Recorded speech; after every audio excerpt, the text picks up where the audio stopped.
Great, okay, thank you. Good evening, everybody. Welcome to the August 15, 2017 meeting of the Sherborn Board of Selectmen. We'll ask if our town administrator could please read the agenda, and then we'll vote to approve or amend the agenda. Thank you.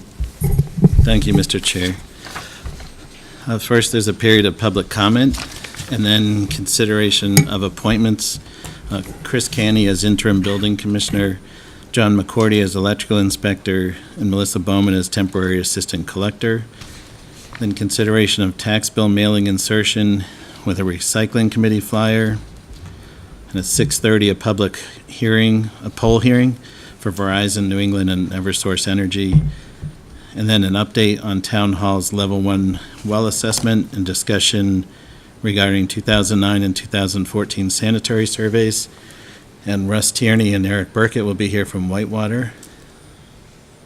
Then consideration of possible right of first refusal on 190 Maple Street. And then consideration to accept easements, Knollcrest Road. Then under selectmen items, reports and updates. Set the next meeting, and then consideration of minutes for June 15th and July 13th. Okay, does anybody have anything to amend? And then make a motion? Well, I think we should take a second and recognize our fire chief for being here today. Oh, you still going? Well, I was going to read the executive Keep going. session. Adjourn to executive session, not to return to open session. Can we do that now? No? MGL Chapter 30A, Section 21-2, to conduct contract negotiations with non-union personnel regarding CM&D Director, and MGL Chapter 30A, Section 21-3, to discuss strategy with respect to threatened litigation, since an open meeting may have a detrimental effect on the position of the town if so declared by the chair regarding West Suburban Health Group. Okay. Now do we have anybody want to vote on Sorry. the agenda? Well, not to amend the agenda, but just to note that our new fire chief is present with us tonight. And just wanted to acknowledge him being here. Welcome to our meeting. We're going to have a meeting at some point and do a formal appointment? Yes. Okay, In September. good. All right, very good. Welcome. We're hearing good things. Next, anybody want to make a motion? Move to approve the agenda. Second. Okay, moved and seconded. Any discussion? All in favor? Great, good. We've got Mary Moore who wants to speak at public hearing. Yeah, public comment, rather. Thanks, Mary. Enough of those. All right, thank you. I just wanted to say a few words on behalf of the library trustees to recognize Stacy Brandon, whose last night as trustee is this evening. I'd like to take a moment to publicly acknowledge her for her many years of service to the Sherborn Library. She was elected to the board in 2001. She served as chairwoman from 2008 to 2015, and in her many roles as trustee, chair, capital campaign co-chair, staffing advocate, and most recently as the leader of a team developing the new library website, she's demonstrated leadership, patience, and a never-ending collaborative spirit. When the trustees gather for our monthly meetings, we're going to remember Stacy and be inspired by the example she set. She was a leader and a learner. For library trustees of the future who will not have the good fortune to know her, her history and place among former trustees will rise as a gold standard and help guide their actions and responsibilities as public servants. Stacy's a wonderful listener, an advocate, and a team player. She steadfastly led the trustees in our mission towards the new library project, despite daunting challenges. She's one of the brightest, most capable people I've had the pleasure to work with, and I'm truly grateful to call her a friend. Her willingness to coach new trustees and be a mentor to me has been a gift.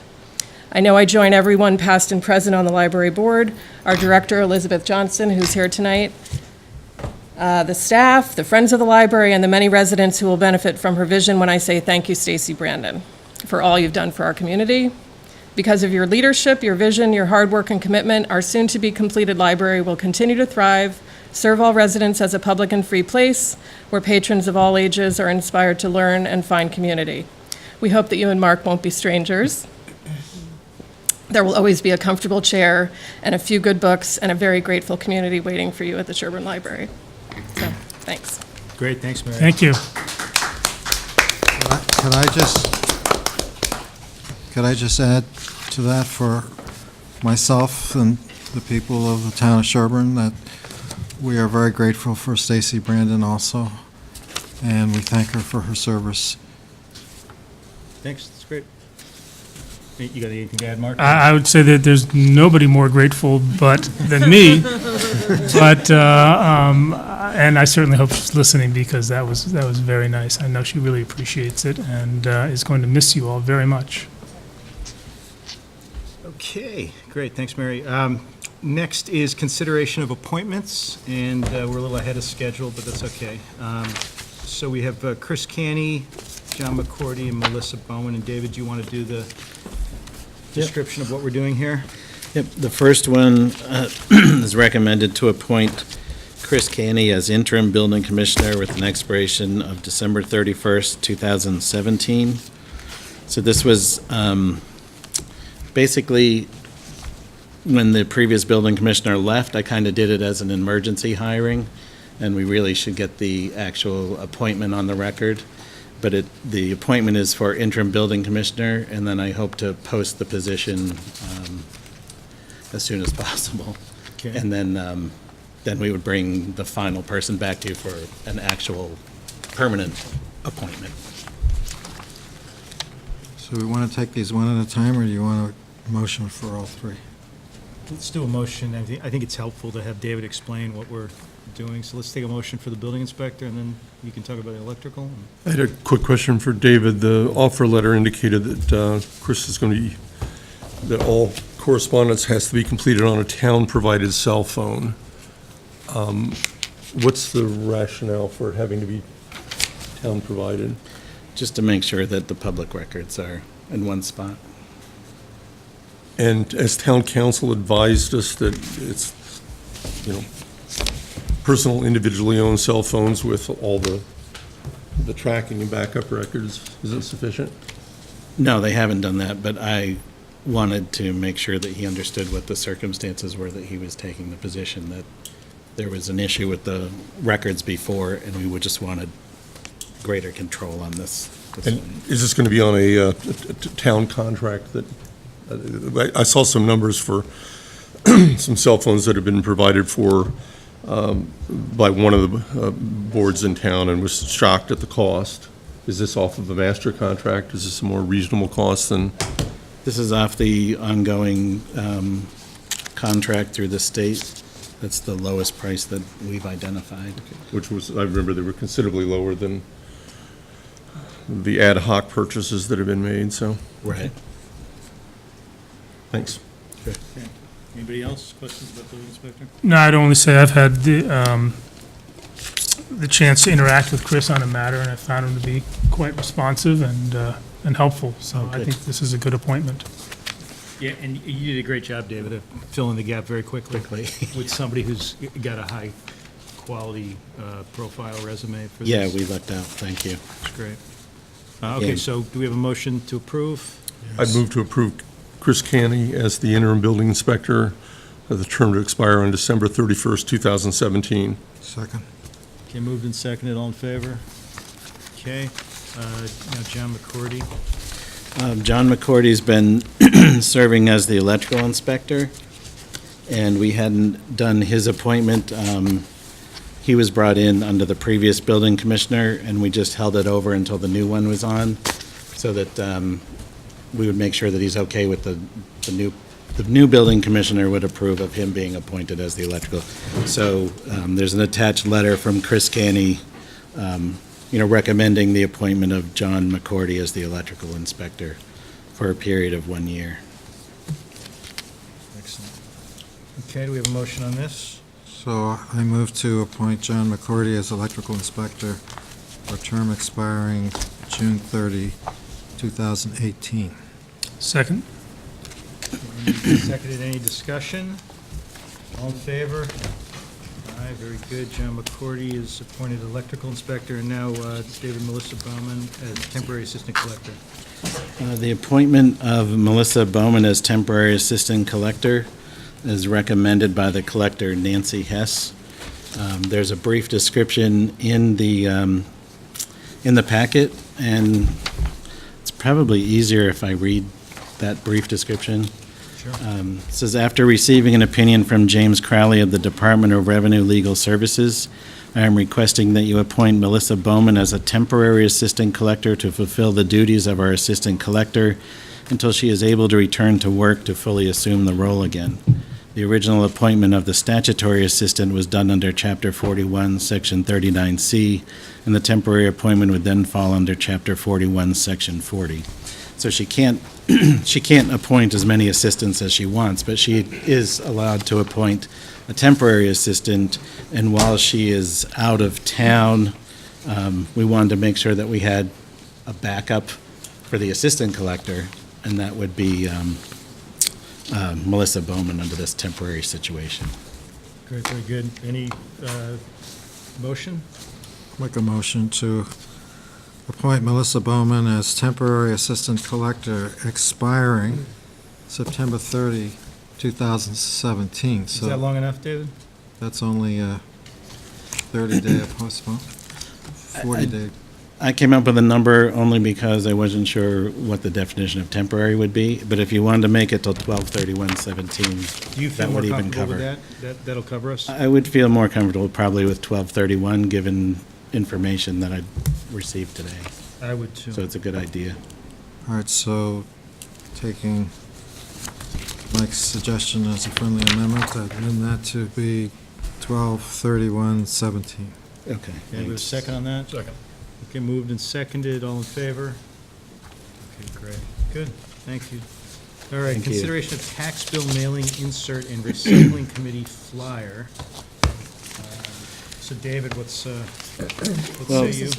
Oh, Wendy's gonna speak, good, thank you, Wendy. Yeah, I just wanted to give the background.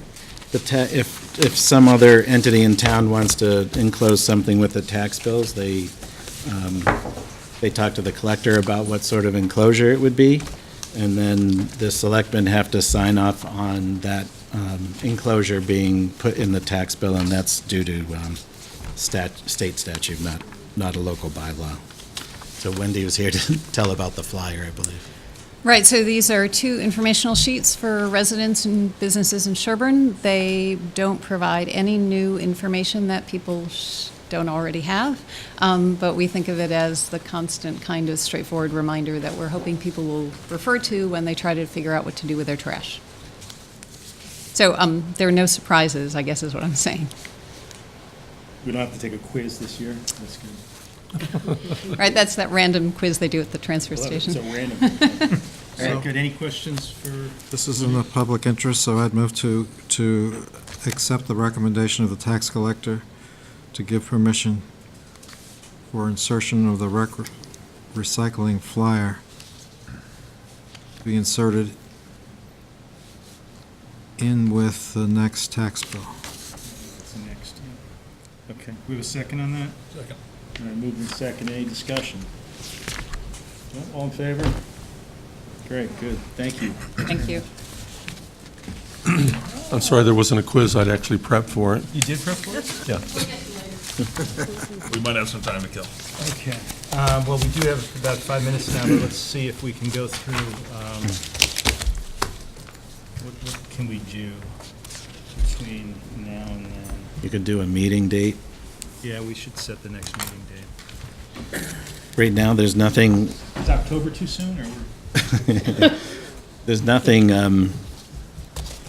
pending of an urgent nature that needs to be addressed by the end of August. Well, I'd beg to differ with that. Every year, the assessors come in and want to be first in the state in filing materials with the Department of Revenue. And every year for years, I've been saying, why can't we have the end of August free and do that in September? And they've always said, we need to have this done in the end of August. So it'd be great for this year if we didn't have to do it, but anticipating that they will follow the same practice that's been in play for a long time.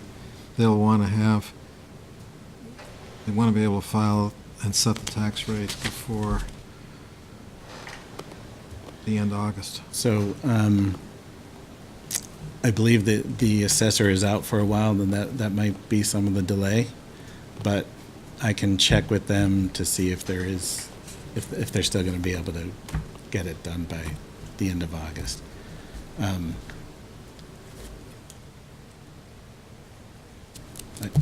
I have to ask them.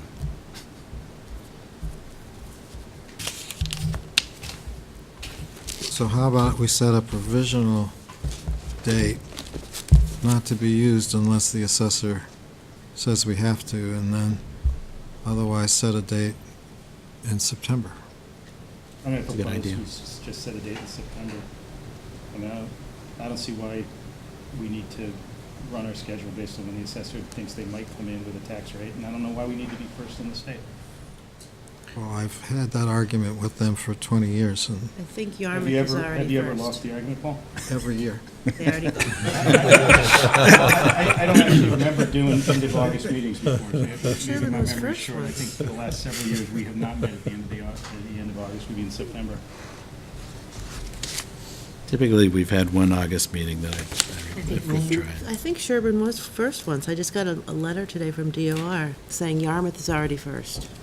So we can't even be first. Can't be Yeah, first. so But we were on the list as being first for 1 year, like If you're not 2008 or first, you something.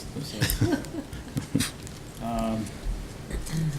So. September 7 would be the next logical date.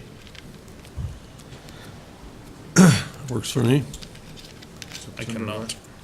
You 7th. can't do that one? Should we try the 6th? It's easier if we can try to do them on Thursdays, but I'd also rather have everybody here. Well, this would probably be a good time to let you know that this will be my last meeting. So you don't really care if we have it on the 6th or the 7th? You can go Wednesday, you can go Thursday, you can, All right, I'm well, going to we'll free miss you, I'm going to Mark. free you up, We will miss you, Mark. so, thank you. You'll always have a seat here, as they said about the library, you'll always, any of those seats, whatever one you want. No, thanks for all your Yeah. service. This has been real help having you on the board, and you bring a real perspective that we wouldn't have without you, so thank you. Well, I've enjoyed it. I've enjoyed working with everybody. We want you to come back It's been educational. so we can embarrass you at a meeting, so. Thank you for Sure your we have your phone service, number. Mark. Thank you for Thank you, your Paul. service, Mark. Chuck? Been a And your pleasure cable net. working with you. Your cable network doesn't carry Sherburne. We are on Oh, YouTube. you're on YouTube, though. YouTube. I'll be looking in, don't worry. Okay, all right. Thanks, Mark. So, what are we doing? You can't do the 7th. Can you do the 6th? Should we try the 6th? 7th is the only day I can't do. The only day you can't do. Should we try September 6th, which is a Wednesday? 6 works. Does anybody mind doing that? I think I have a dog hearing on the 6th. Personal dog hearing? For one of my towns. We don't bring town council to our dog hearings. You should. We should. Oh, you heard it here. Invite town council. We got Paul saying we need to. Let's do it. All right, so what do you want to do?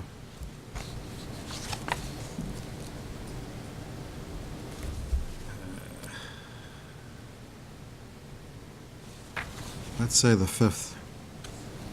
5th is the day after Labor Day. We could do Oh, that. that's a little too tight.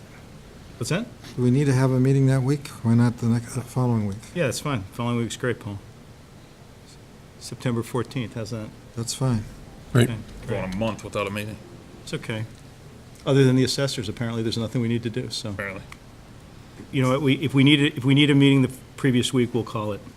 You know, if something happens, we'll call a meeting. 14th?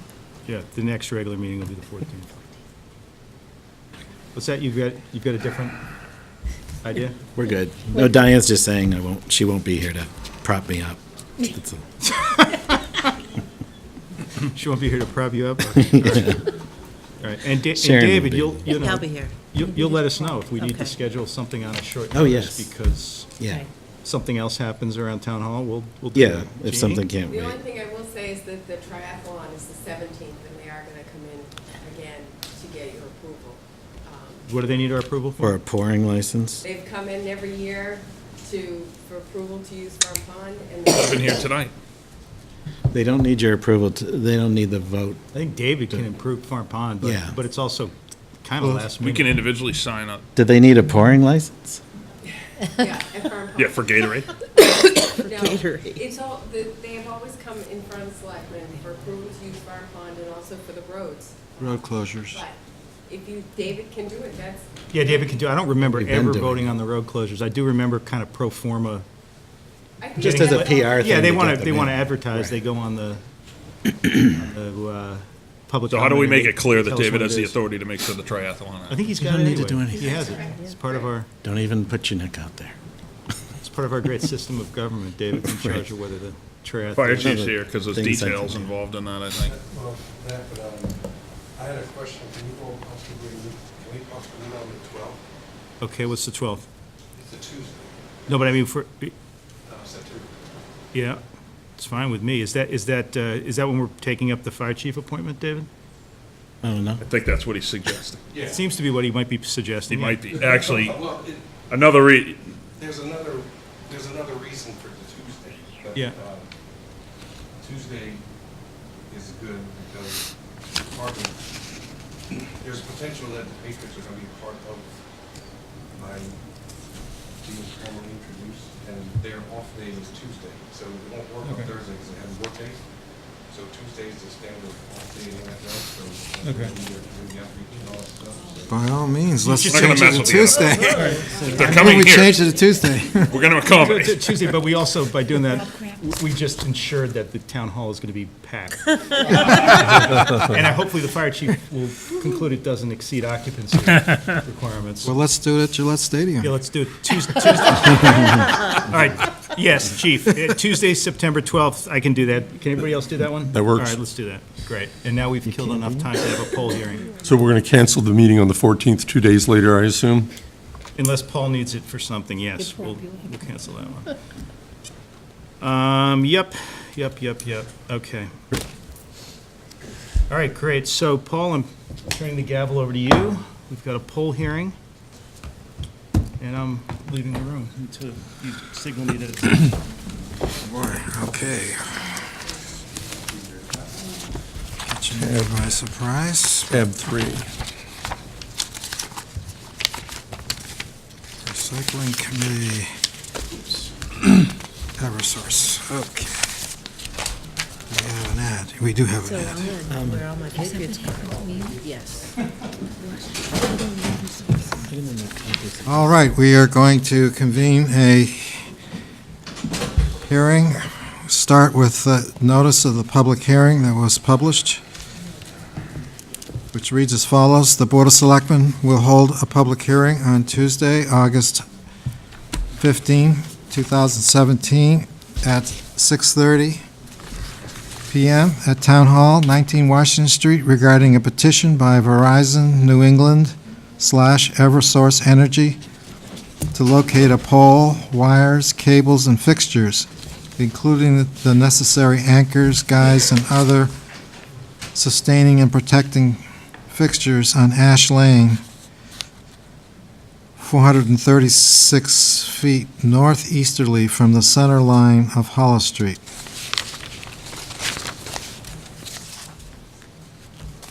We have before us a petition.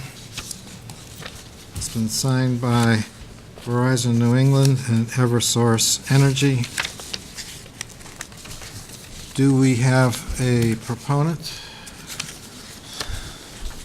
Yes, could you come forward and, I represent Verizon and Eversource. good, have a seat, introduce yourself, what's your name? Joellen Mullen. And can you explain your petition? Petition is to place a new pole on Ash Lane. New pole will be number 4S. It's needed because the current, it's in addition to pole 4, because pole 4 has a tree guying issue. It's rotting, and pole 4 is leaning, so they need to put the stub pole on the other side to straighten it and to provide support. And it'll be 22 feet across Ash Lane to the new pole. And there's a map attached to the petition. Yep. If they can catch it on camera. Any questions from members of the board? Did everyone receive, I'm confused on this. There was an email from Susie Wheelwright? That doesn't relate to this poll hearing. Yeah, didn't, That has to do with That the tree relates to the hearing next hearing. door. For the tree hearing next door. But great, Nothing. okay. that's the map for the. Yeah, forget it. I thought there was a tree removal. Confused. No, there's no trees being removed in connection with this pole. They're just moving the pole across the street. It's actually Adding. adding a pole across the Adding street. Yeah, Adding. So right. that Keep that the one from existing pole falling. Yeah, can, So, I'm not sure I understand quite the need for the new pole. the current pole, pole 4, is leaning because where it's anchored to, the tree, it's rotting. Yeah. So it's leaning, so they need to, for safe, they have to bring it upright. So they have to anchor it somewhere else. So they're gonna put the pole across the street and anchor it that way, what I understand. Put a new pole and then anchor the pole. Hang on. Why wouldn't you just replace the It existing says, pole? due to broken pole, so it's the pole that's broken, to tree guy, pole 4 is leaning. Stub pole, which is the pole that they want to place, needs to be placed to correct issue. Do we have that? What you just read? Yeah, that's part of the petition. They put it on the petition, they put, So I have a question. Sure. And it doesn't exactly relate to this poll, but it relates to the same issue. If I tried, I probably could have come up with 10 petitions for this exact issue. There's actually guy wires in town where the tree is rotted. Tree crew has come by, cut the top of the tree, and left 20 feet of the tree. There's 3 on Hunting Lane, still holding up a pole. okay.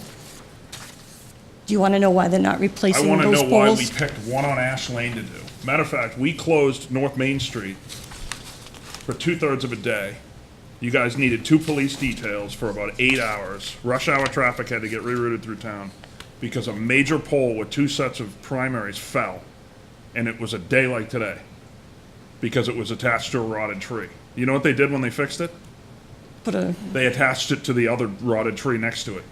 So when I saw we were having a Verizon poll hearing, I was assuming they were gonna put a new pole in at about 60 North Main Street, and they're still not doing it. And if you drive by, you can see the guy wire going across, attached to a tree, which it's not even allowed to do anymore.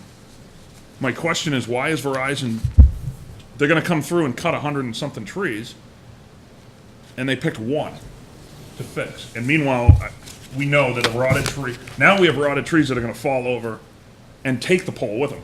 yeah, with the leather coming. I could point to 2 on Hunting Lane that look like when the tree falls, it'll probably take the pole, because they're made of toothpicks. So what, this is silly. It's almost a waste of people's time. And I know you can't answer that, so I'm hoping you'll just bring that back to Verizon. I will 'Cause it absolutely, costs actually, us a I will ton of money, it contact costs you a ton the of money. right-of-way specialist that covers this area. This is where I get the request. I will contact him tomorrow morning. And I can either have him contact somebody here or find out, have an answer for you. If you want to provide me your phone number or your email, I can contact you or have him contact you directly. And then we can talk about double poles all over town. Because I know that's an issue. But as far as, Because that's an issue.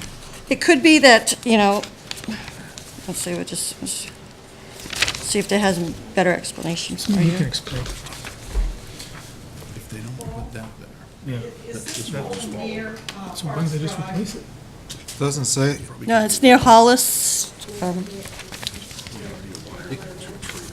Because there are lines tree that are is hanging gonna get down taken at down. almost the intersection of If you look, there's a lot of times when the wires are pulling hard. They need another one. There's plenty of poles that aren't attached to trees. Why don't they just so what are you looking up? This map, it looks like you could do that. I just want to see if there's a better one. You can see that the wires, the actual wires are yanking. Yeah, this is about 436 feet from Hollis Street on Ash Lane. I'm unclear. Um, Do you have any pictures or anything describing this? I don't. I have the request. Due to rotted pole, this work is being requested by Eversource, so it's being requested by the electric company. plant retirement for all poles. So it's part of a plant retirement program. But the pole What? is plant And retirement, retirement. Eversource. which is the electric company. Poles are jointly owned, either they're owned by the electric company or the telephone company. So depending on who went out to look at the pole and who owns the pole, they're gonna determine where the work comes from, what needs to be done. So say this was from the electric company, they went out, you know, they had the crews out there, they see that it's leaning, it's rotted, they need to replace it, they'll put a request in to have it replaced. You know, next street over, they're owned by Verizon. Verizon sees the pole, they're gonna come to the same issue, and they're gonna do the same thing. They're gonna put a request in, I'll get the request, I'll drop the petition, and I'll Right. submit it. This is a public hearing, and we're going to get to you. I just want to finish up here, and then we're going to call on the people in the audience. So retirement suggests that the pole T4 is going to go away at some point. At some point, And when would that be? I do not know that. I apologize. The next storm. Pardon me? The next storm. The next storm, right. The petition plan Yeah, but indicates don't we have a that, problem with double polling and Verizon not acting on these things quickly enough as it is? The legislative study going on to see what legislation should be enacted to force utilities to remove double poles. I'm sorry. the petition plan indicates that both the existing pole and the new pole are going to be jointly owned. That means they're gonna carry both, they're gonna be jointly owned, meaning they're both gonna carry electric and telephone. And it'll, But one company will service the pole. Eversource could pull out of the one and leave Verizon on the other one, and we'd still have two poles across the street Right. from each other. Right? Yep. So if we're finished up here, I'm going to go to the audience. All right, so this is a public hearing, and this is a chance for the public to be heard. Yes, sir. Peter Lifford on Dotson Brook Road. I'm listening to the conversation, and my sense is that this pole was previously guided across the street by a tree, and that tree is rotted? No, No. I misspoke originally. The pole 4 is on, let me just, The pole's actually rotted. the pole's actually rotted. So where it's guyed to a tree now, it's not supporting it. So they're gonna take and put another pole across the street and support it that way. You're gonna put a pole across the street and reroute all the cables? No. No. 5 years from now, there's still gonna be two poles there. Yeah, It's almost guaranteed. it's, Clear as mud. it's, But if we It's vote right it down now, and it falls down in the it's- storm, it's our fault. it's a quick fix. I would, it's okay. The purpose is to shore up the existing rotted pole. Yeah, understood that, but I thought it was being shored up by a tree, but it's not a rotted tree. I thought it was. Pole to help. Apparently, those are all on Hunting Lane. Okay, yes, they are. So, Any further public comment? Fire chief. Chief? From, like, an emergency management standpoint, looking at it, if it's a risk to have our residents without power because of a storm or something, why don't they just replace the existing pole completely as opposed to doing a quick fix? I'm not sure whether it's manpower or whether it's, I really don't have an answer. I don't have an answer for you. If you've got to put a new pole in the ground, why not just put a new one where the existing one is bad? They didn't explain it well enough, but one would guess that the new pole's probably better in line with the wires that are there. They didn't tell us exactly why they're doing it. And then they're gonna guide the two of them together to keep them from falling over until a tree falls on them. But this is probably a result of the assessment when the tree crews went around and picked all the trees that they gotta cut down. But again, that goes to my earlier point of why we're doing That's a lot of one. probablys, though. Right, it is. We don't But know. like you said, if they didn't go ahead and replace the pole, if something happens, God forbid, you know, Suspect they're picking a better spot for the pole than where it was before. But again, this. it could be I could because come they, up with maybe 20 they're just poles gonna they guy should be it to working on the, right to now. the stub pole and not do the lines. Maybe it would be more detailed if they had to like remove the lines and move them to a new pole. That would be my logical guess. Any further public comment? Okay, hearing none. I'll make a comment from up here, which is, we're Please. making a lot of assumptions and have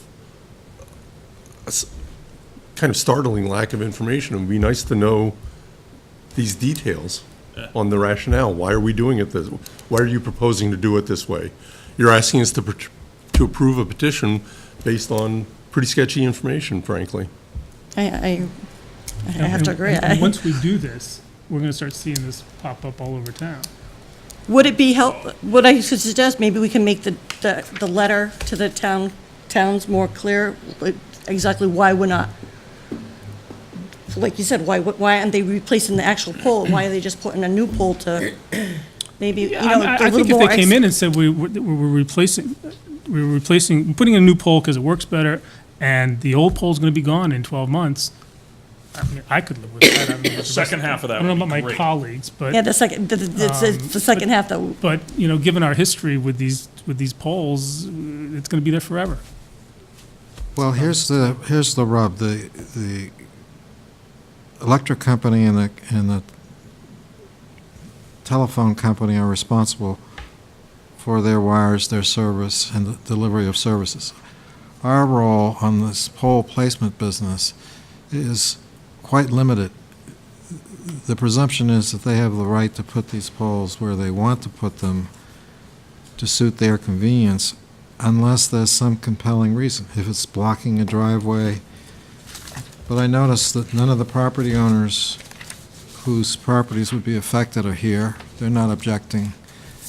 And so our objections really go, what I've heard so far is that this isn't good management by Eversource of its assets or by Verizon, but that isn't a reason to deny a permit. The fact that they might do a better job of running their business isn't really our business. Our business is this, do we have a compelling reason to say that this would interfere with the town in some way or its inhabitants? And I don't see that we meet that burden, so. I don't And more than willing disagree with that, but I do object to somebody coming, asking for a petition for our approval, and not providing basic information. So I recognize what you're saying, Paul, and we'll vote to approve this, but in the future, it would be nice to have, we're all guessing. There are so many suppositions and assumptions being made here, but I will tell you, we're an independent, we're a third party that's hired by these companies to prepare these petitions and these easements to secure them on behalf of Verizon, so. But I will address your concerns with the parties that need to be concerned with. And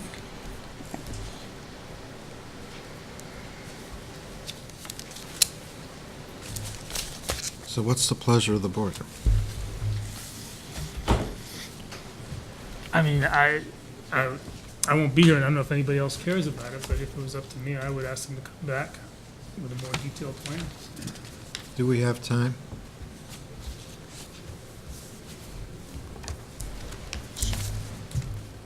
it's what it's what the selectmen would like to do.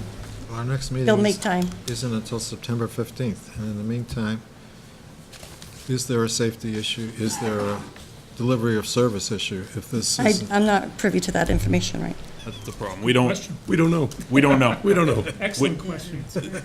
We're up to about One- 10 one or 11 decision- or 12 unanswered questions. I'll still, I understand this public safety issue, and I'll vote to approve it, but it is frustrating to have so little information.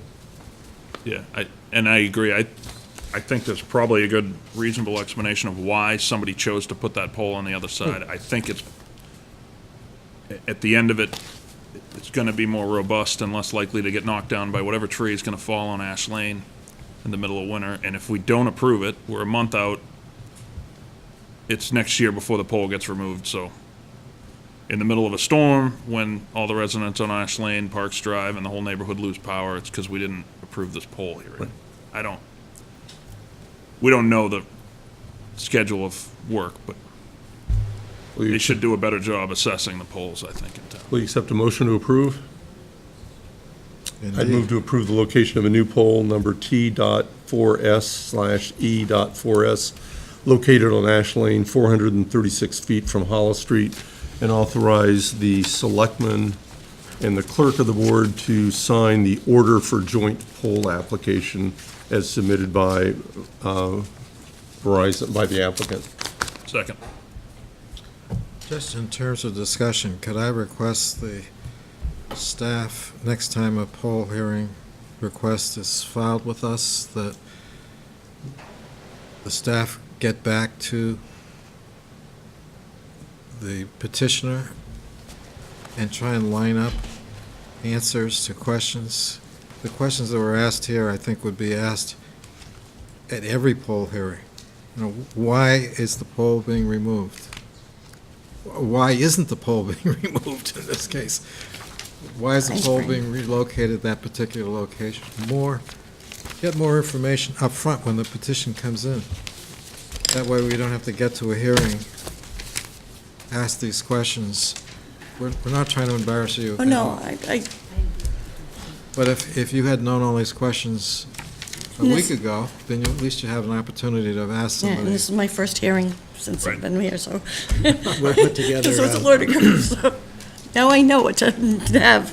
we'll put together like a questionnaire list that they have to turn in, so we have something in writing from them. There you go. That sounds good. That would really help. Yeah. Any further discussion? Hearing none, all in favor of granting the petition? All opposed? 3-1 vote. Thank you, gentlemen.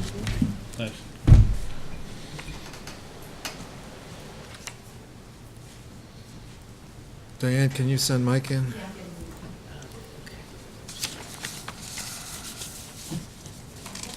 So we still have 5 minutes to kill before the next agenda item.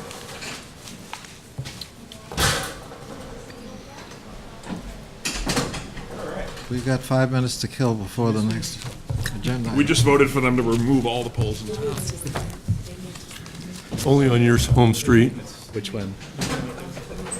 All right, I'm getting my gavel back, Paul. Eric, grab a chair. And then Jackie will. All right. Like, we can start a little ahead of time on this. This is the update on the Town Hall Level 1 well assessment and general discussion of the well situation.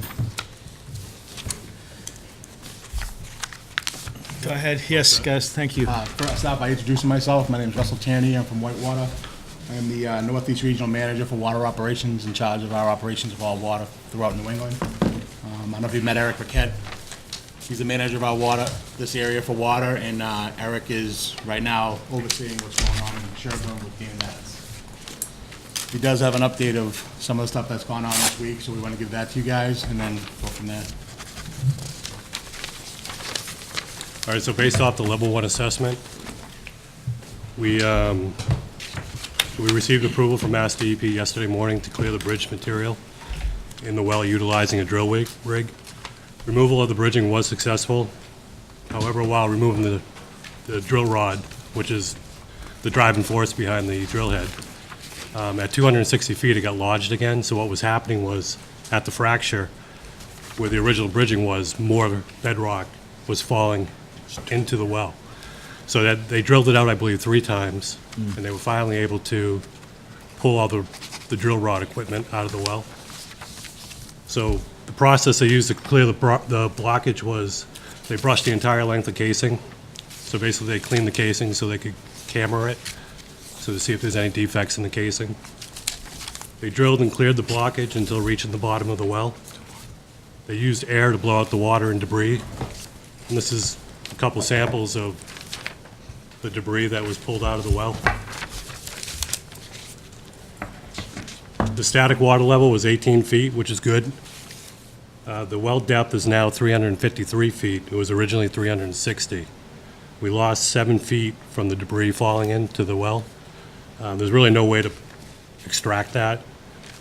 So we have some concerns with putting the pump back in at its original depth of 320 feet due to the possibility of future bridging. So what our concern is, if we put the well equipment in at 320 feet, some more bedrock could fall in, and if the need ever came that we had to pull the pump equipment, we would not be able to extract it from the well.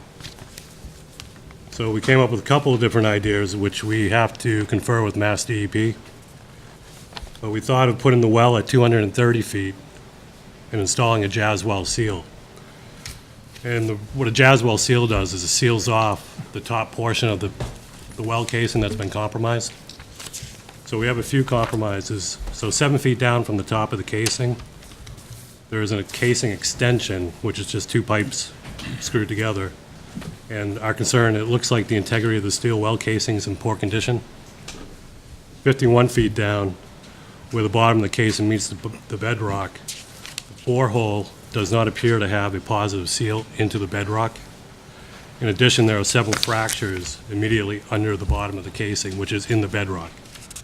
67 feet down, there is a large fractured area that could potentially be allowing surface water to enter the well. But at 68.5 feet, we found a portion of bedrock that can potentially be introducing contaminated surface water into the well. So at 83 and 86, where the bedrock appears to be most competent, is where we think we can put the seal.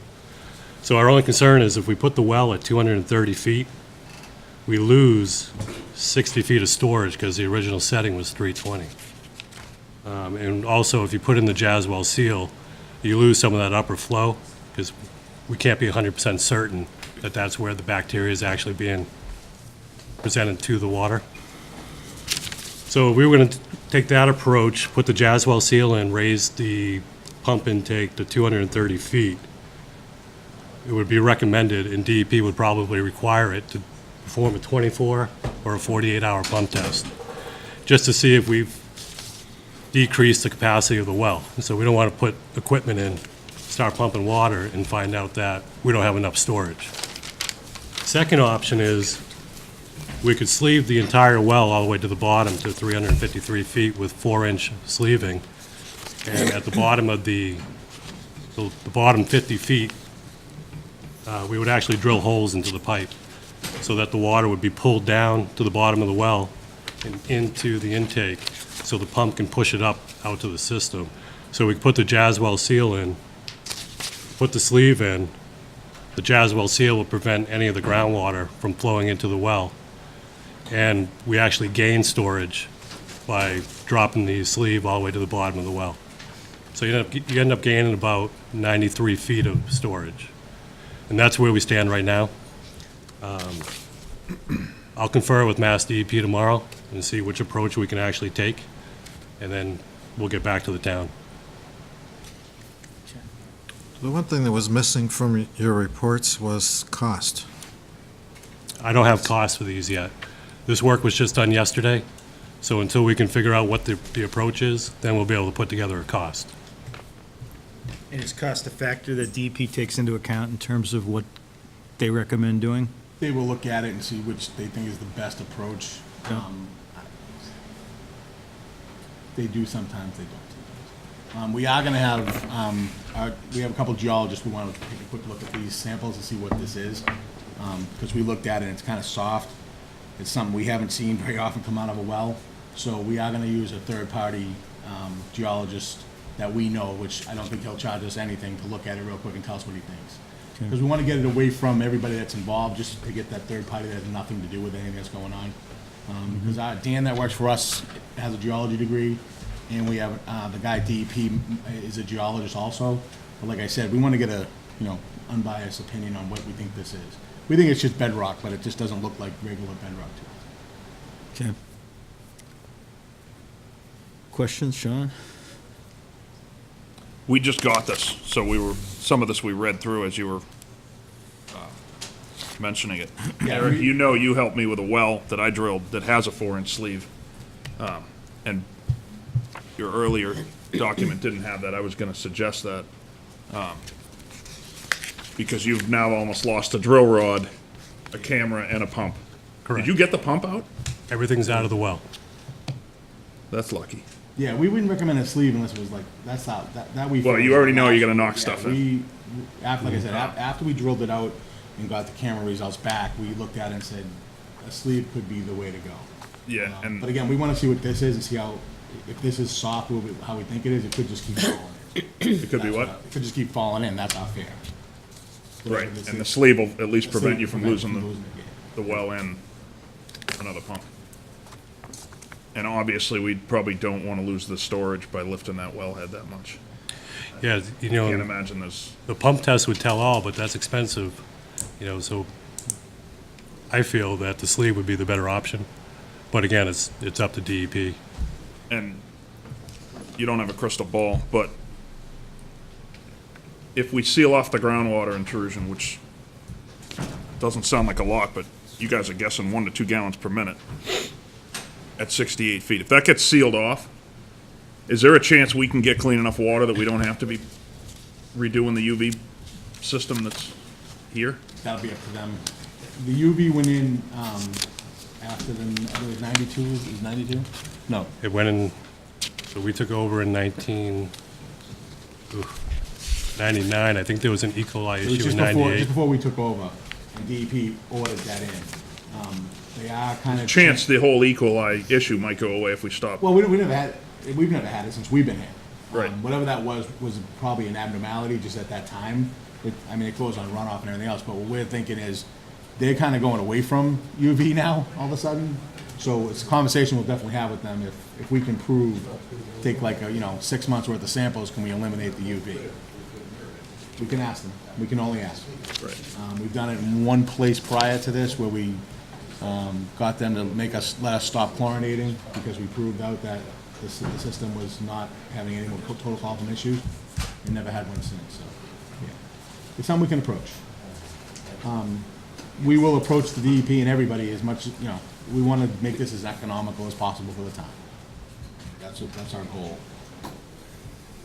Okay, and the obvious question, which I think we've all seen, but are we throwing good money to bed? Are we trying to save a well that shouldn't be saved? The crystal ball comes into play. We could move 10 feet, drill a well, and get no water. Yeah, I've been there. Yeah, right, so you understand. So, no, in my opinion, no, because we know the well produces water.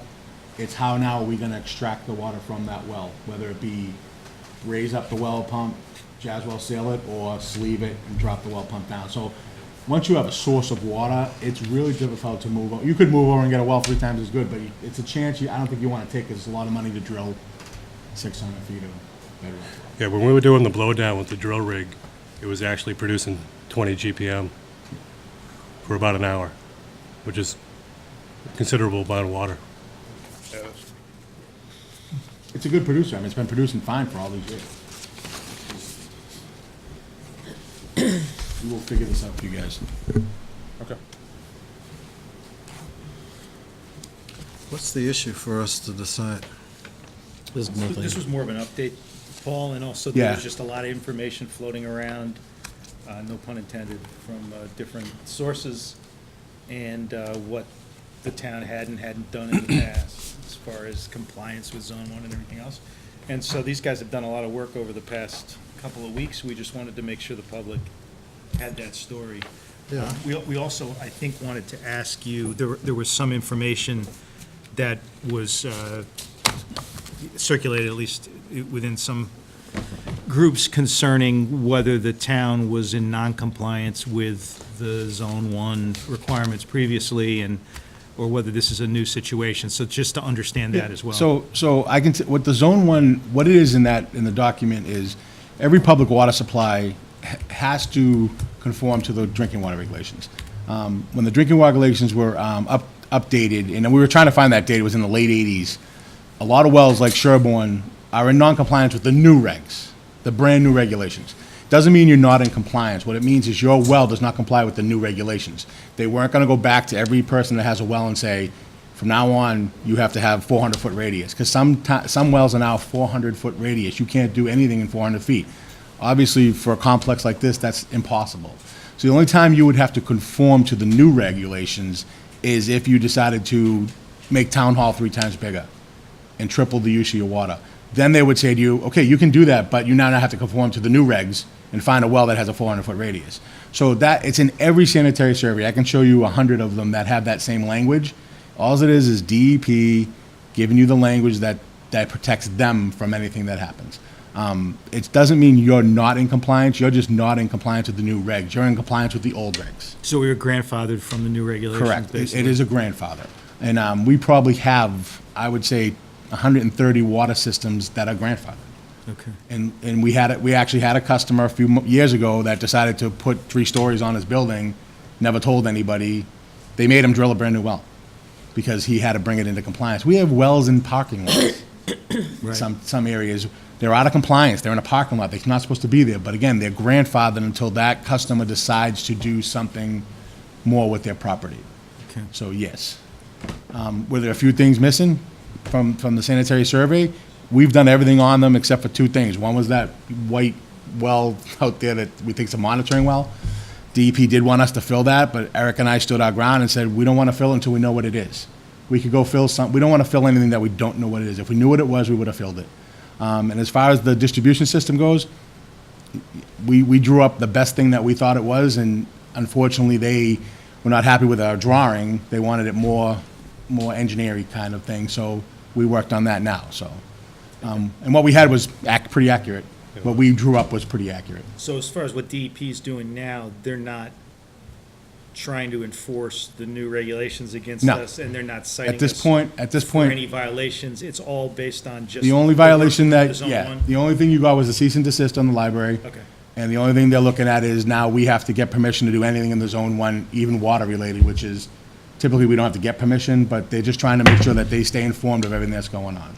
When you say water related, you mean in terms of what you're doing to try to fix Yeah, it? typically if we brought a well rig in to pull a pump, we wouldn't have to get their permission per se in writing. We would just call them, tell them we're bringing in a rig to pull a pump. But I think they want to be more informed of what's going on so they keep track of what's happening with this whole situation. And they are on every email we send out, so. Okay. And I think Eric's going to have a conversation with them tomorrow, and if I have time, I'll definitely join in that conversation just to get involved more with it. Okay. And the communications, David, are running how? What's the sort of chain of command and communications? It's you and these guys in DEP? Well, basically, there's been me, Diane, Dan, and these guys, and Dan and these guys are for Whitewater. Mhm. Whitewater is hired by our office. DEP understands that Whitewater is communicating with them on fixing this issue for us. Okay. And that's been the priority. Those should be the only communications with DEP. Okay. And you're keeping the library project informed so that they know where things stand also? As much as we can, but not minute by minute with Right. But I mean, in terms well. of, they're out here day to day doing work on the, on the property, maybe not near the well anymore, but out here, and so Right. there's communications of some sort? Yeah, I mean, they cannot do anything in that 100-foot zone without getting written permission from DEP Right. first. So Right. nothing, we just keep But looking to make sure nothing they're presumably happens. working, I would think, and we can talk to them later, they're presumably working on figuring out how to make their project work within the realm of those restrictions. Well, in their design, there was the generator location and the underground storage tank for fire suppression, which is a 20,000-gallon tank. DEP doesn't have a lot of information on the specifics of that underground tank, so they want more information on that. And then they want to know what other alternatives exist before they would consider approving continuing anything in that zone. But that was my last conversation as of Friday. All right. So. So those are moving on parallel tracks at least? They are. The one thing, John Sayers-Gabona, the project manager, had requested some permission to do borings in the vacant lot next door as possibly an alternative site, and I said no, not. For what? For location of those. Of the tank and the generator?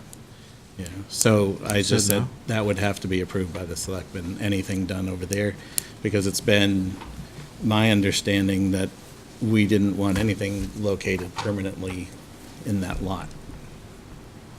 Okay.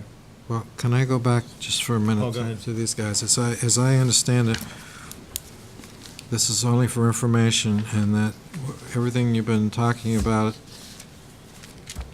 you have to clear through DEP, and you don't have that feedback, and we don't have any monetary estimates as to how much this is going to cost. But that leads me to the question of who makes that decision? So when DEP decides what it recommends, and you figure out how much it's going to cost, who is it that makes that decision? I do. I That do. could happen next week.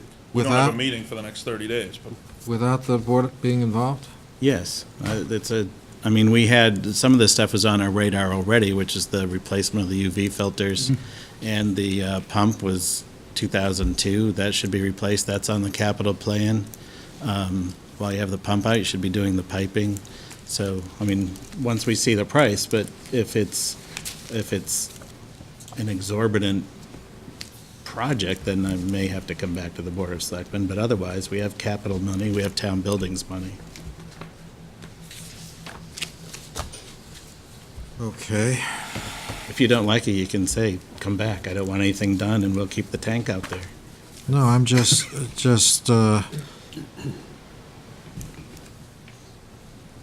it just sounds very expensive, the way this is going, with a new sleeve and. It is new pump. expensive, but if we It's correct, basically putting in a new well, even though it's in the same location. it's not gonna be close to putting in a new well. That would be 50 to 100 The grand. new well would take Mass DEP approval. So you would go through a new approval process. Even though if it's in with the 50 feet, it goes a little faster. But there's permitting, engineering, everything involved with a new well. So the engineering cost might even be as much as us putting a sleeve in. But we want to look at both options because we want to do what's best for the town. If we think after this is all done in the next 3 or 4 days that the best option is drilling a well, we will bring that to the table. We will definitely bring that to the table. That's why we want to get this to a couple geologists and say, you know, does this look like something that's going to keep falling off? Or does this look like something that fell off and now, and we even have a video. So we're gonna do our homework. We're on this and we're on it. We're not going to get off it until we make sure you guys have the right decision and the right answers.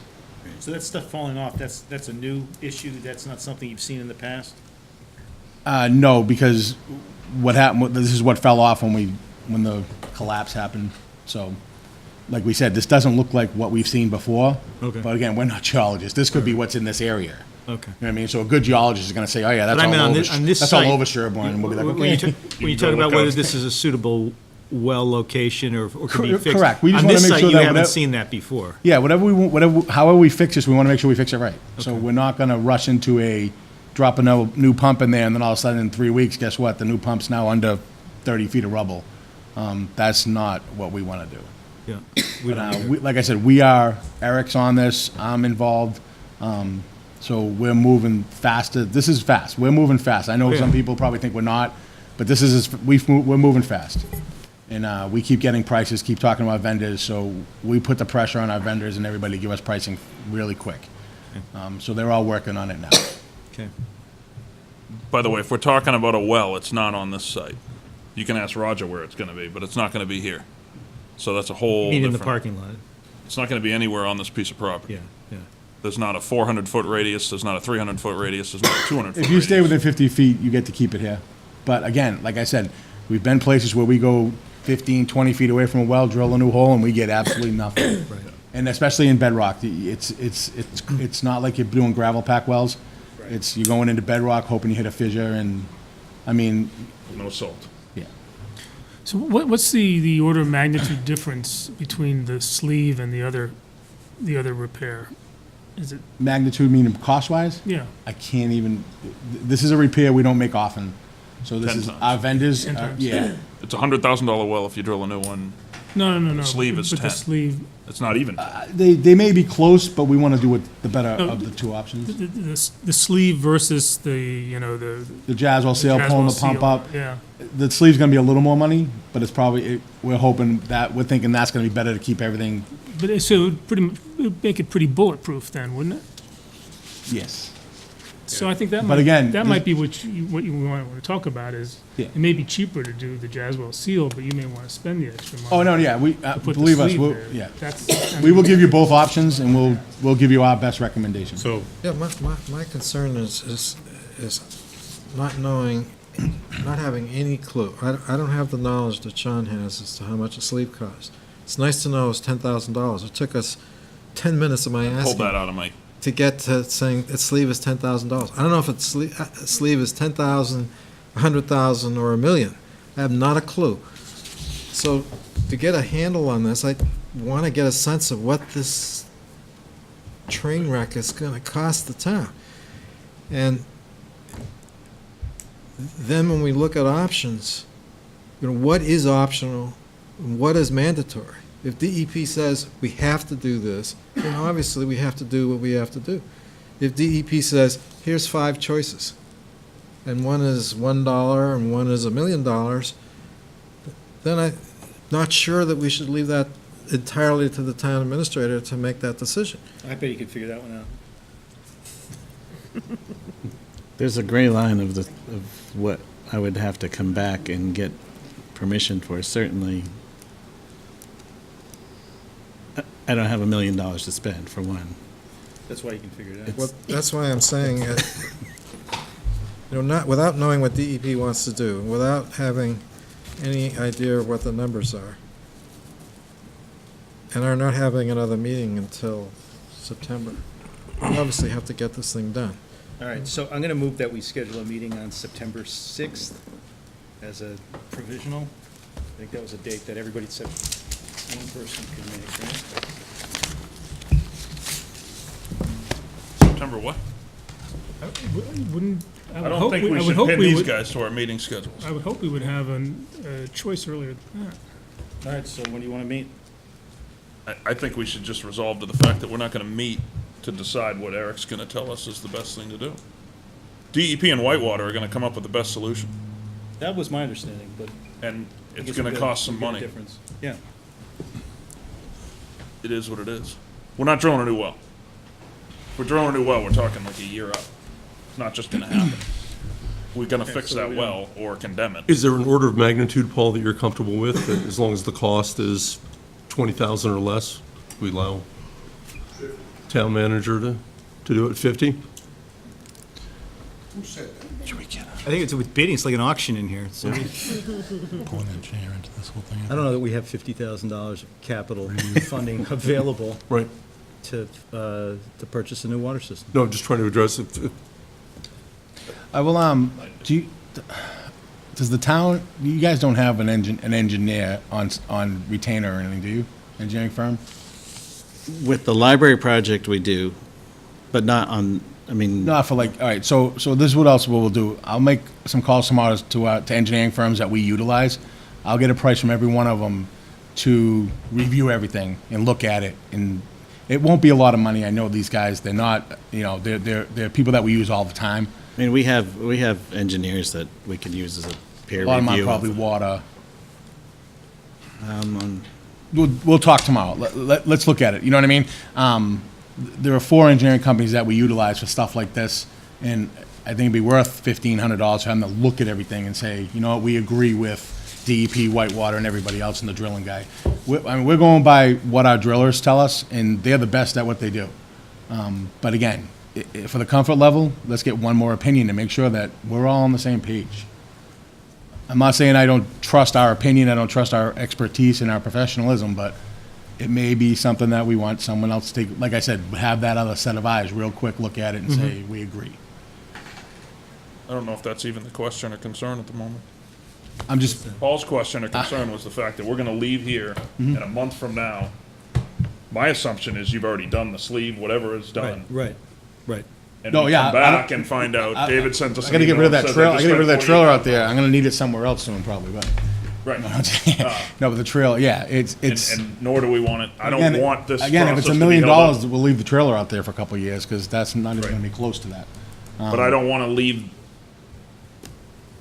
good decisions that you guys need to make to our meeting schedule and when we can come. It just doesn't make sense. Yeah, I mean, so the first question I asked these gentlemen was whether DP made a decision based on cost, and the answer I think I got was not typically. They can take it into account sometimes, but for the most part, they're gonna look for the best solution for the town. So it doesn't seem like there's much of a decision to make unless there's 2 options that DEP says are both acceptable for the town. Right? It's already spelled out in here what's gonna happen.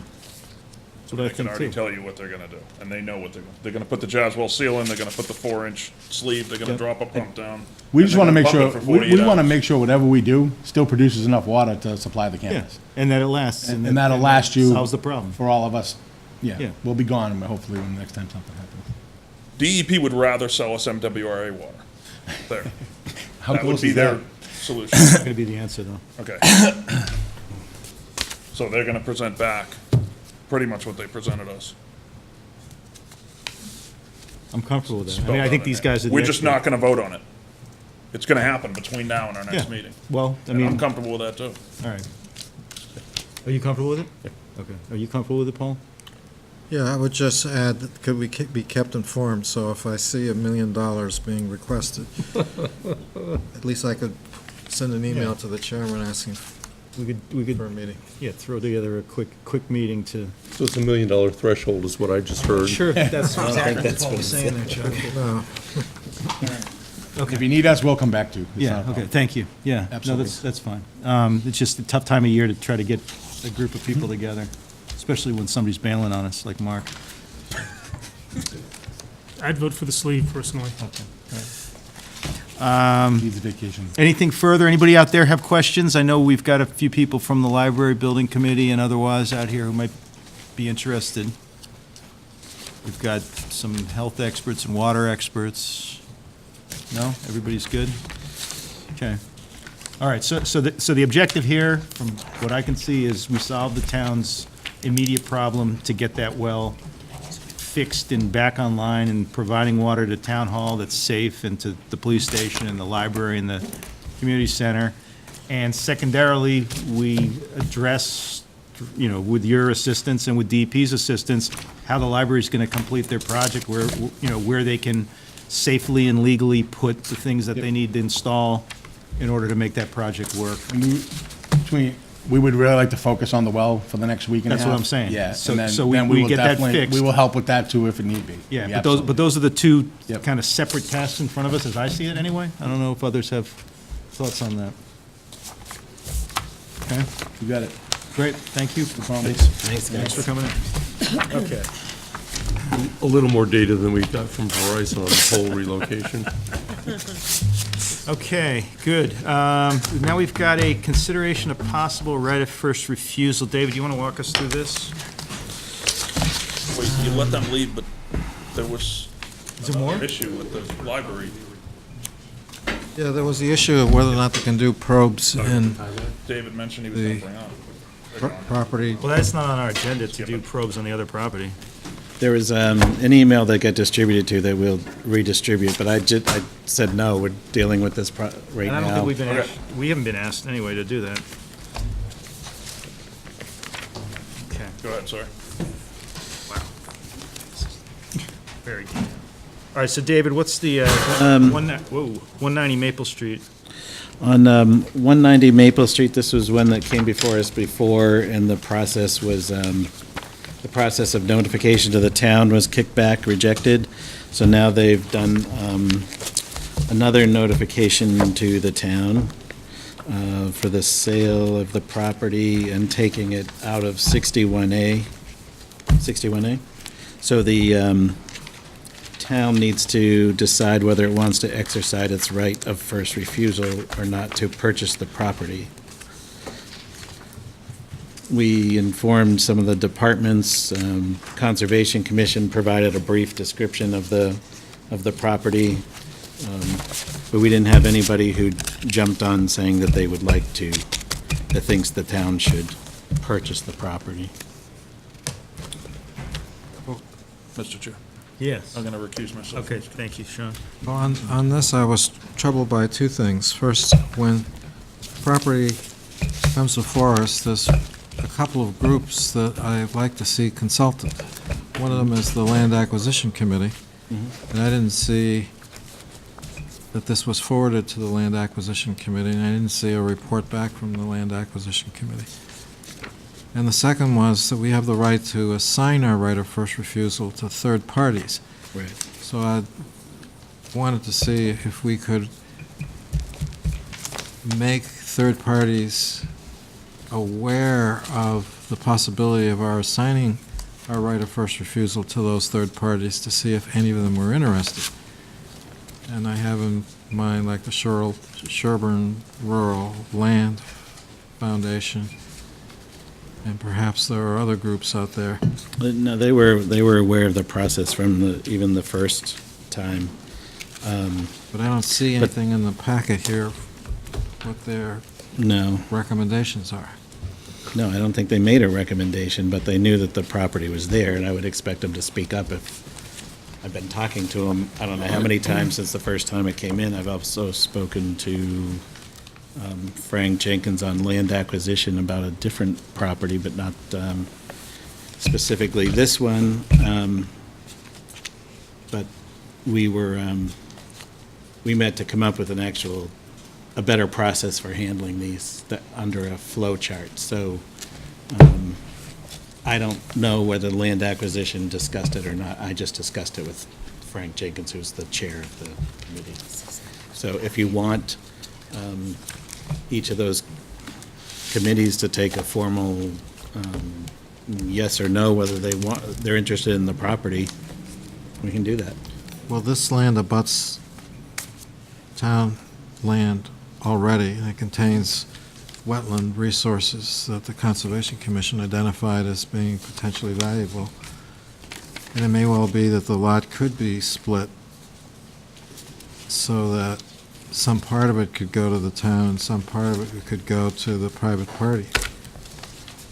I'm also mindful of the fact that in the past, sometimes when we've waived the right of first refusal, then bingo, we've got Pulte Homes wanting to build a huge project there. Here, there was some intimations that they were going to continue the 61A, and then I gather that got dropped. I think the process of accepting or declining the right of first refusal is an opportunity to kind of pin down the future use, so we don't get blindsided and ambushed with a unfriendly project. Could we speak on this? We're the prospective buyers. Yeah. On this. We can go over there if you want. Yeah, would you please go over there? Thank you. Sure. I think there's some confusion already. I'm Lisa Rounds. Hi, everyone. My name is Barry. I'm Lisa's husband. And I'm Susan Olaf, and I represent the group as a whole. The other purchaser, Kim Wyke, is not here today. And as far as the 61A is concerned, they have every intention of keeping the 61A. Same designation. Yeah. So Yeah. I don't know where that information So we don't know where that came from. information even Yeah. came from. Yeah. In fact, I have a meeting tomorrow with Farm Service Agency and National Resource Conservation Service Agency in Westford to see what kind of grants there are for conservation and wetlands. So, Now, it hasn't been communicated to us that you were retaining the 61A. So why are we even being asked to waive anything? Why did your council give us a form to waive the We have, right of first refusal? the notice came from an attorney, and town council reviewed it. Well, that's what I'm asking You the think I haven't buyers. seen anything that says We that. think it's the seller's attorney. That's, Yeah. she's, Yeah. some reason she What is sent the a name? letter in earlier about doing a farm-to-table thing, and we know it's not zoned for that, Right, after so looking that- into it. Right. So it's, somewhere there's miscommunication, and it's with the seller's attorney. And Yeah. unfortunately, we don't have counsel with us tonight because the time of the year, it's vacation, Yeah. he's on vacation. I mean, my personal plan was to just restore the buildings that are there and do an organic flower farm. So, you I'm know. fine with that. And Yeah. We'd be happy to provide a letter from our attorney stating Yeah. that the Yeah, 61A I- designation will stay the same. I would waive whatever needs to be waived if you're going to continue farming there. That's, what That's the plan. we're afraid of is, 300 You're afraid of a apartment 40B. buildings. Yeah, all that Yeah. stuff Yeah. going Yeah. into We a- fell in love with the land as it is, not. Right, right. So we can make a note to get our attorney to provide you with that letter stating that the 61A designation will stay the same. That'll satisfy town. And we're planning I on thought that keeping was actually already sent in. They're from planning on ours. keeping the 10 acres as, Because I know they're only limited to 5, but they're planning on keeping the entire 10 Yeah, for the agricultural. as a 61A. Right. So it sounds to me like you don't need our waiver if you're keeping the 10 as 61A. We've got a town council advice that says that the notice that's apparently the sellers provided us doesn't comply with the statute anyway. So if your intention is not to convert the land, then we don't really need to waive it, and we're being advised by council that we didn't get a proper notice anyway. So my thought is we don't have to take any action now.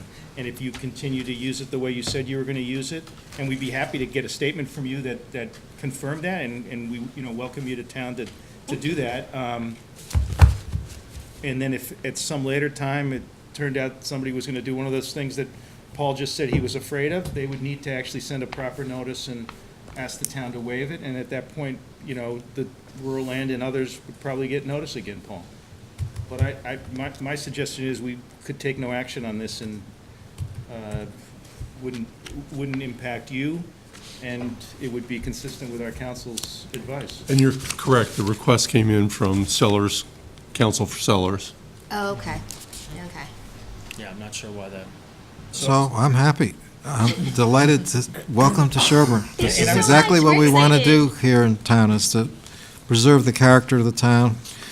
So pardon me if I talk about it in a huge apartment building with Yeah, no. We fell in love with the charm. hundreds of people packed into it. Yeah, no. Having a continuation of agricultural use is very much part of the community. Should we authorize David to send the letter that our council has recommended be sent back to Sellers Council concerning the noncompliance with 61A? Sure, so moved. I mean, yeah, we should have something from the seller that says that they're, To the seller, you mean? yeah, to the seller, yeah. So Paul's moved. Do we have a second on that? Second. Okay, moved and seconded. All in favor? All right, so David, you're authorized to send the letter that town council has advised we send to seller's attorney, okay? Mhm. And we're not taking a vote? Great. Thank you very much. Okay, Thank you. thanks. Thank you. Thank you.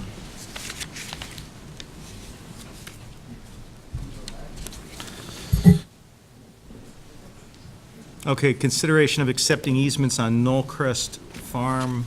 Well, this says Knollcrest Road, this says Knollcrest Farm Lane. What is this? I thought it was Knollcrest Road. Are you here on this? Oh, I'm John. sorry. Thank you. Yeah, that's great. Yeah, because there was an issue. Thank you. And nice to meet you. First of all, is it Knollcrest Road or Knollcrest Farm Lane? I think it's Knollcrest Farm Okay, Lane. all right, so it's just our agenda. That's fine. I just want to make sure they didn't have an issue with the deeds. Do you want me to go check? No, I'm You want gonna to just drive verify. quick over there and see? Jackie's here to notarize your signature. Google it. Yeah, no, that's fine. And so the issue and the reason why I asked to have our town council here, and our town council's been working with Pat Teddy and the property owners, I guess, to get, or the property owners council, to get the easement deeds for use of the land underlying the road that's owned in fee by the abutting owners, to give us an easement deed as a public way on the road, Knollcrest Farm Road. What they haven't been able to do is get releases from the owner's lenders, and they say they're still working on it. And so the question was what the risk is to the town of accepting these deeds without also getting the underlying mortgage releases as well. And So we'd that's- asked for an indemnification, which they declined. And they've declined to do that, Provided, so- so the alternative is to accept it conditioned upon getting the releases from the banks. I think so, but do you want to, John, just give us a sense of what the issues would be? I mean, I know I've got my own views, which I've told you by email, but you may have other advice or thoughts. Yes, thank you. I did provide an email to David, just summarizing it briefly. Yeah, hey, John, if you could talk in that mic, then the folks at home can hear.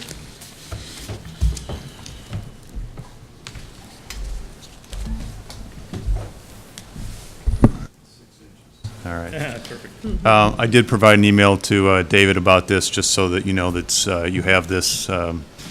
But generally, the idea is that you want a subordination from a lender prior to taking a deed, because if you don't get one, and a mortgage is in place at the time you take the grant, subsequently that the mortgage is foreclosed, the mortgagee, if they go forward with the foreclosure, will take title as it was at the time they obtained the mortgage, which would be free of any encumbrances that came after, such as the town's easement. Meaning that if the property was foreclosed, the lender sells, the town's easement now vanishes, essentially. The town can obviously obtain that easement again from whoever buys the property, or even from the lender before they sell it. The problem being that it's unlikely that anyone in the town is going to be paying any attention to the fact that a foreclosure happened on a road that they thought they had the easements. Somebody would have to be paying attention. If the town was not paying attention, you're now looking at a small piece of the road where arguably it's a private road. The town never obtained the rights they needed to complete the acceptance. So there is, as you know, there's liability protection for the town for maintenance of public ways. There is no such protection for, private ways. So there's a potential liability gap with respect to that road if in fact you lost your easement. So it's a what if on top of a what if, but, if there's a way to do this, maybe it's just more prudent to try to do it. I mean, I don't want to not accept the easement deeds, but if there's a way to do it and still protect ourselves, we should try to do it that way. Well, I'm all in favor of taking the easements. Your report indicated that a decision was made a long time ago not to do eminent domain here, and I'm in agreement with not doing eminent domain unless it's necessary. So the way I would regard all of this is that we should vote affirmative on the motion to accept the deeds with the condition that they bring the subordinations. But if we don't get the subordinations, why not do the eminent domain piece later to take that little bit of land and force the subordination by using our eminent domain authority? The whole reason we didn't do it was cost to begin with, right? Yes, but if we already have an easement from the property owner, and now we take essentially... The contingent interest of the mortgagee. Right. What's the value of that contingent interest? Well, there's no value. It was the administrative cost. It was basically the cost of drawing up the documents and accomplishing the taking. Right, but if we get 3 out of the 4 I see. voluntarily yeah, subordinations, and there's one little stretch of road that we have that risk, I think it's worth the cost just to take clear title to that, a clear easement to that little piece, At least so that your we never approach- have that issue. Yeah, at least your approach would be, we don't even have to vote that tonight, Paul. Your approach would push that issue down the road until we needed to do it, whether it's 6 months from now or at some point when we say, well, they're not going to give us that Right, but that's release. why I'm in agreement with the motion that was to accept the easements, but with the condition that the property owners don't now have to forget about getting the subordination. They still need to get the subordination. I just don't know that condition works from the standpoint of real estate law. I think it works as far as our vote and our intent of what should happen. Right. But once we record these Understood. deeds, okay. Understood. But after, let's say we then diary this forward 3 months, and if at the end of 3 months, we've gotten Yeah. 3 out of the 4 subordinations, but there's one bank that refuses, then at that point, I'd like to have it brought back here and the opportunity to make the case that we clean that piece up Yeah, by that's good. doing it, a taking for that. And we send them a snowplow bill, too, in the meantime. Yes.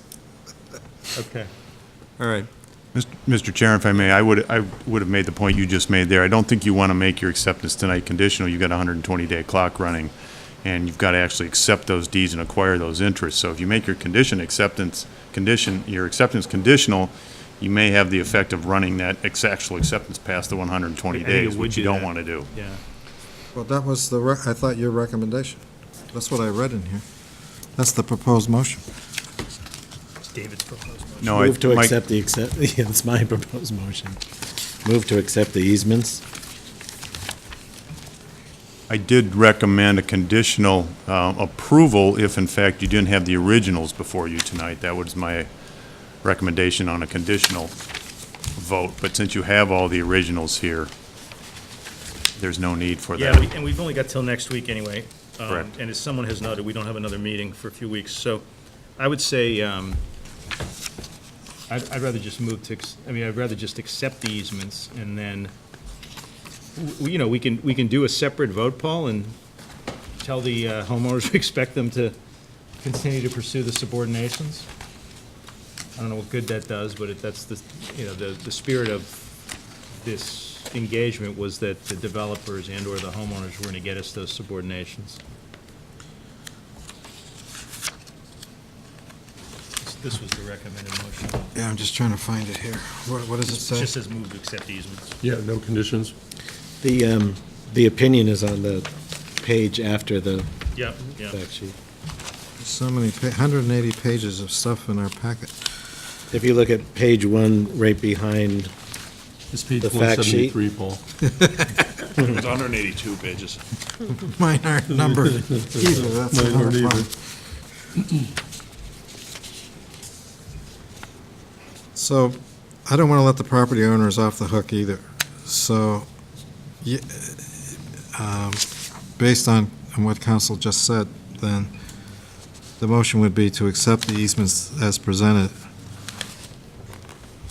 But I do want to have a second motion to tell the homeowners that we're waiting for the subordinations to be delivered and give them until some date certain to produce them.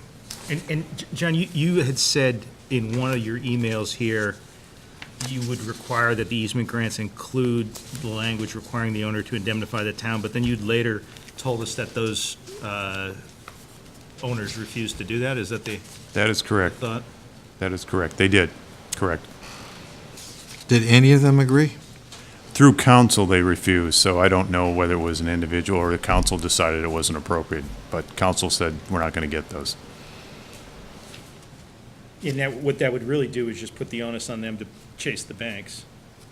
So us voting to Correct. have them chase the banks is not gonna do any good because they basically told us they're not gonna do that. Or they don't wanna be required to do that, is what they've told us.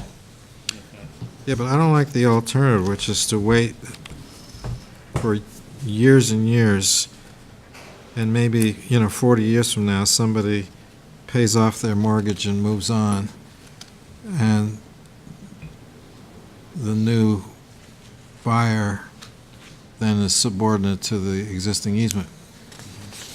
That's going to be very hard to keep track of. Town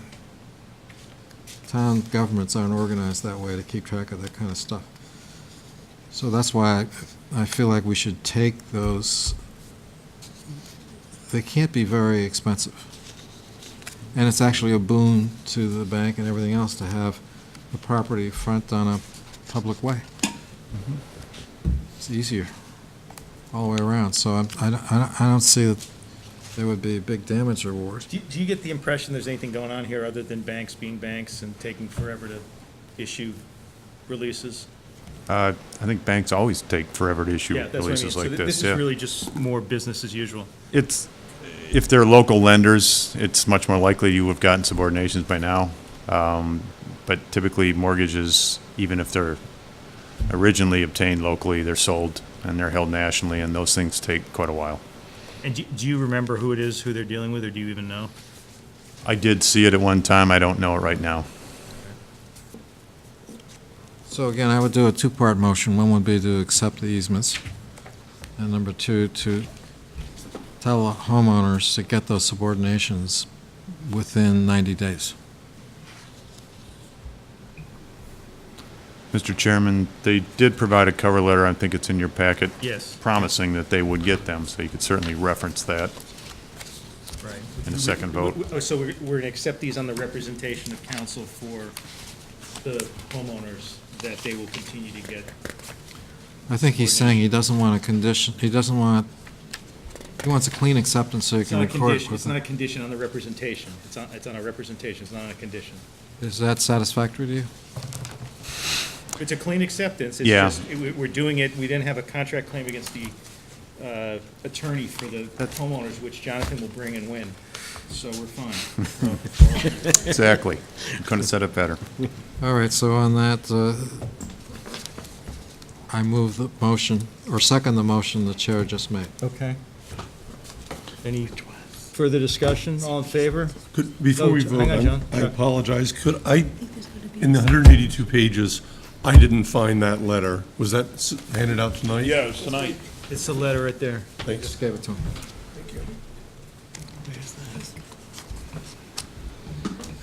I have a very reasonable rental fee for reviewing my documents. One out of 182, though.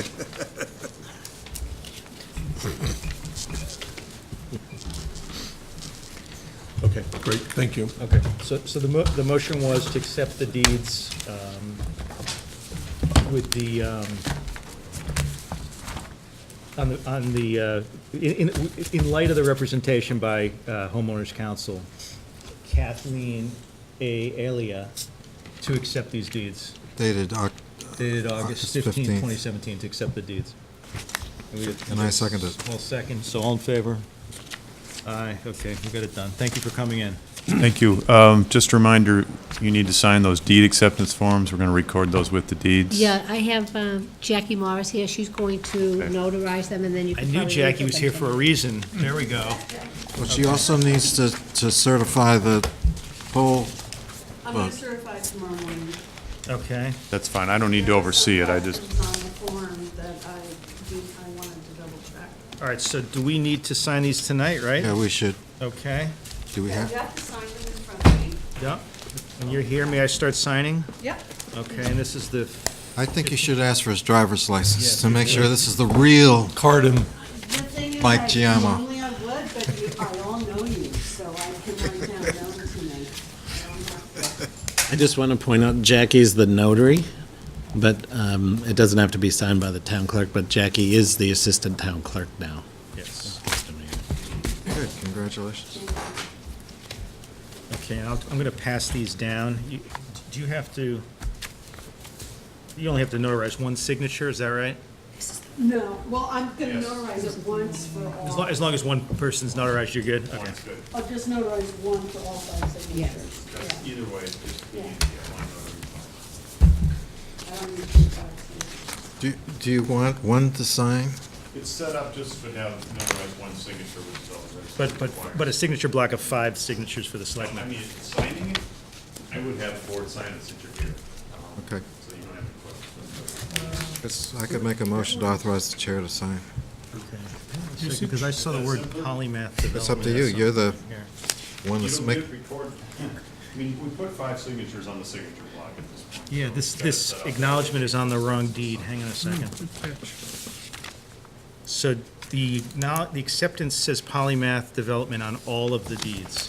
I have correct one. That one doesn't. Corzan is okay, but Duchich, and, yeah, Duchich is the one we need, Jonathan. Okay. Corsan's okay to sign? Corzan is okay to sign. And this one is okay to sign, and we just need Duchich, if you have a sheet for them. Okay, and we can pitch this one. Oh, this is polymath. Yeah, here we go. What's missing? Great. All right, I'll take that, I'll put that behind this. Where were you? I had card Mike last time I was at a bar. He got carded and they rejected him. So. He's in the packet or? That's what I was saying, but. Why do you think I dyed my hair gray, Chuck?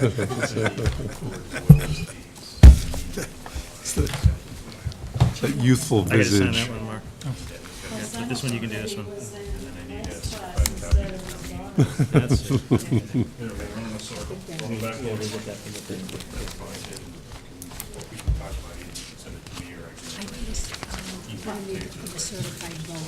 Oh, okay. Either one will work. Oh, okay. I need a yeah, but with no All right, address great. from the last town meeting. Okay. But that You know, you could just print it out and certify that that was voted. Oh, yeah, I can do that tomorrow. That's good, we got something on there. Oh, you've not? Sorry. Yeah, can you just remind me tomorrow, I think I'll share it tomorrow. Okay, this one's been signed by everybody.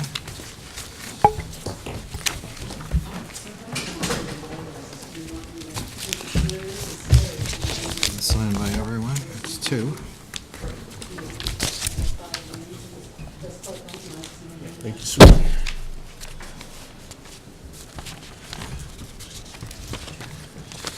Remember those, be ready, I can take them over. There's two already. There's two? Okay.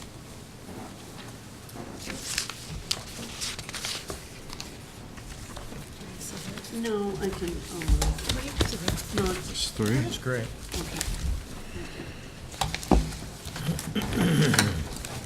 Four. All right, so we have two sets of minutes to go through. Can we do those next? Move approval. I had a couple of typos that happy just to give copies of. There's a misspelling of Joe Carcidi's name.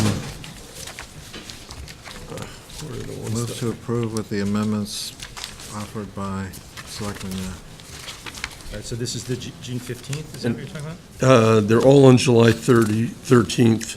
And I wanted to add language. I thought that Mr. McSorley in the Blitz dog hearing agreed to provide us with his recommendations based on his assessment during the training session. And I didn't see that in the minutes. I would add that. That's my motion to, I didn't even need to hear what your revisions were. I trust you completely. Great. And kudos to David or Diane, whoever did the order, the dog orders, really. That well was Mike, done. I think. I did the dog order. Okay. Did you? Thank you, Michael. Nicely done. No, it was, those are the changes. So you get to do the next one. That's the problem. That is a problem. You're just gonna copy it. Yeah, they're not gonna come as frequently. Yeah, we have a hopefully. template. We'll just Not substitute. frequently, we had two meetings in a row. So one's coming back. Confused. Yeah, one's coming back. Okay, so the 15th of June, we've got a,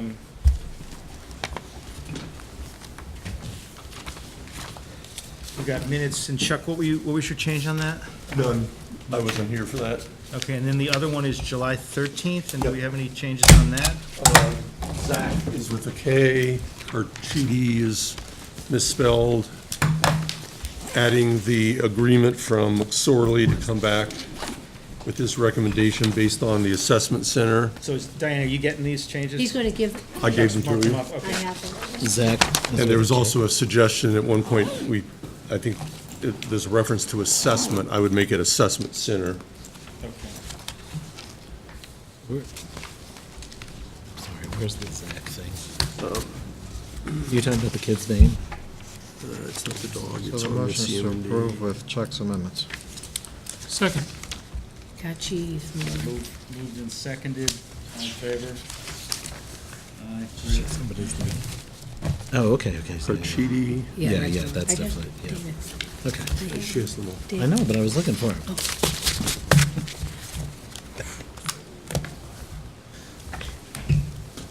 Okay, so do we have any other business reports and updates? We set the meeting calendar. Mark reported his news. Anybody else have any reports or updates? Yes. Been brought to my attention, the layout plan also needs your signature. Okay, Signature for okay. Very good, thank you. I'd like to, And that should be a Sharpie. Mike, I'd like to mention that we have, we've posted the treasurer position, the interim, temporary treasurer Right. position. Can you Last clarify week. what you just said? You reposted it? No, we have posted it for the first time, the temporary treasurer position. You know, Mark, I'm still gonna be forever the guy. I thought we weren't gonna do that. No, the board authorized me to post it. Okay. Oh, So And- we gotta do something, right? Yeah, I can't do Supposed this. to use that pen? Yep. Yeah, because. I it's can do it, Mylar. but it's already more time consuming than. Yeah, just sign on the selectmen block, not the visitors will come in with you. It's, no, we don't want you doing it. I know. I didn't, mean, I'm not- I didn't say that. No, but I'm doing it, and so I thought that I could do it with bringing in a consultant, but still, when you're using the consultant, they still can't just step in and do everything. All right, so you posted, when do you think that process is gonna play out? I posted it last week, and then it runs this week in the paper one day, and it'll go out to everyone in the weekly. And then maybe I'll give it another week after that to see what comes in. Okay, so you might have some recommendations for us at our next meeting? There have been a few people express interest, and I've told them that they should apply under the. Yeah, I wanted you to reach out to them and make sure they knew that this was Yeah. posted, so. Yeah. Because not everybody reads the newspaper. Right. I guess that was my point too. I wasn't aware, therefore, Big pen, I'm impressed. several people that I know were interested. Yeah, softly and David's Question whether they David's were- gonna let them know about the advertising. Yeah, I believe I Like did why? already. It looks like a line. Okay. Sure. When did that go out, Where this do you week? want me to? I posted it last week, last Thursday, Right Wednesday, under there? Okay, something like that. okay. Okay, so. It's on the front page of the website. Any other reports? Anybody else have anything to cover here? Mike, so are your middle initials S, Yes. the way you signed?